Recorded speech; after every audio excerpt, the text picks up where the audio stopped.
Guys, അപ്പോൾ ഇന്നത്തെ പരിപാടി എന്ന് വെച്ചാൽ നമ്മൾ ഇന്ന് പാട്ട് പാടാൻ പോവാണ്. അതുവരെ ഞാൻ ആദ്യം പറഞ്ഞ സാധനം ഞാൻ പറഞ്ഞിട്ടില്ല. സുചിത്ര ബാബു യൂട്യൂബ് ചാനലിലേക്ക് എല്ലാവർക്കും സ്വാഗതം. അപ്പോൾ ഞങ്ങൾ ഇന്ന് വന്നിട്ട് പാട്ട് പാടാനാണ്. ഞങ്ങൾ എല്ലാവരും കമൻറ്റിൽ ഇങ്ങനെ ഇട്ടിട്ടുണ്ട് പാട്ട് പാടാൻ. ഇതിൻ്റെ കസിനാണ്, എൻ്റെ വെളിച്ചിൻ്റെ കുട്ടിയാണ്. അവളിൻ്റെ വീട്ടിൽ വന്നപ്പോൾ പാടാന്നൊക്കെ പറഞ്ഞു. ഇവിടെ കുട്ടിക്കുരിപ്പുണ്ട്, ഞാൻ കാണിച്ചു തരാം. ഇങ്ങോട്ട് പഠിച്ചോന് ഇതാണ് കുട്ടിക്കുരിപ്പ്.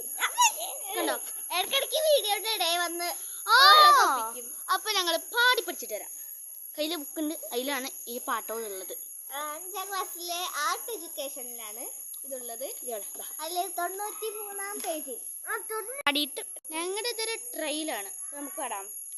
തുമ്പീവ തുമ്പക്കുടത്തിന് തുഞ്ചത്തായി ഊഞ്ഞാലിടാം, തുമ്പീവ തുമ്പക്കുടത്തിന് തുഞ്ചത്തായി ഊഞ്ഞാലിടാം, ആകാശ പൊന്നാലികൾ ആഴത്തിൽ തൊട്ടേ വരാം, ആകാശ പൊന്നാലികളിൽ ആഴത്തിൽ തൊട്ടേ വരാം, തുമ്പീവ തുമ്പക്കുടത്തിന് തുഞ്ചത്തായി.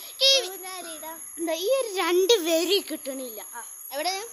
തുമ്പീവ തുമ്പക്കുടത്തിന് തുഞ്ചത്തായി ഊഞ്ഞാലിടാം, തുമ്പീവ തുമ്പക്കുടത്തിന് തുഞ്ചത്തായി ഊഞ്ഞാലിടാം, മന്ത്രത്താൽ പായുന്ന കുതിരയെ മാണിക്ക കയ്യിൽ തൊടാം, മന്ത്രത്താൽ പായുന്ന ഞങ്ങൾ പാടി പഠിച്ചിട്ട് കിട്ടുന്നില്ല.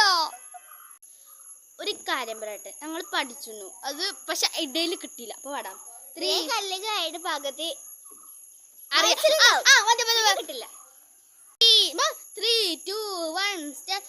തുമ്പീവ തുമ്പക്കുടത്തിന് തുഞ്ചത്താൻ ഊഞ്ഞാലിടാം, തുമ്പീവ തുമ്പക്കുടത്തിന് തുഞ്ചത്തായി ഊഞ്ഞാലിടാം, ആകാശ പൊന്നാലി നടകളിൽ ആഴത്തിൽ തൊട്ടേ വരാം, ആകാശ പൊന്നാലി നടകളിൽ ആഴത്തിൽ തൊട്ടേ വരാം, തുമ്പീവ തുമ്പക്കുടത്തിന് തുഞ്ചത്തായി ഊഞ്ഞാലിടാം, തുമ്പീവ തുമ്പക്കുടത്തിന് തുഞ്ചത്തായി ഊഞ്ഞാലിടാം, മന്ത്രത്താൽ പായുന്ന കുതിരയെ മാണിക്ക കയ്യിൽ തൊടാം, മന്ത്രത്താൽ പായുന്ന കുതിരയെ മാണിക്ക കയ്യിൽ തൊടാം, ഗന്ധർവൻ പാടുന്ന മതിലകം മന്ദാരം പൂവിട്ട തണലിൽ, ഗന്ധർവൻ പാടുന്ന മതിലകം മന്ദാരം പൂവിട്ട മണലുണ്ട്, ഊഞ്ഞാലേ പാടാമോ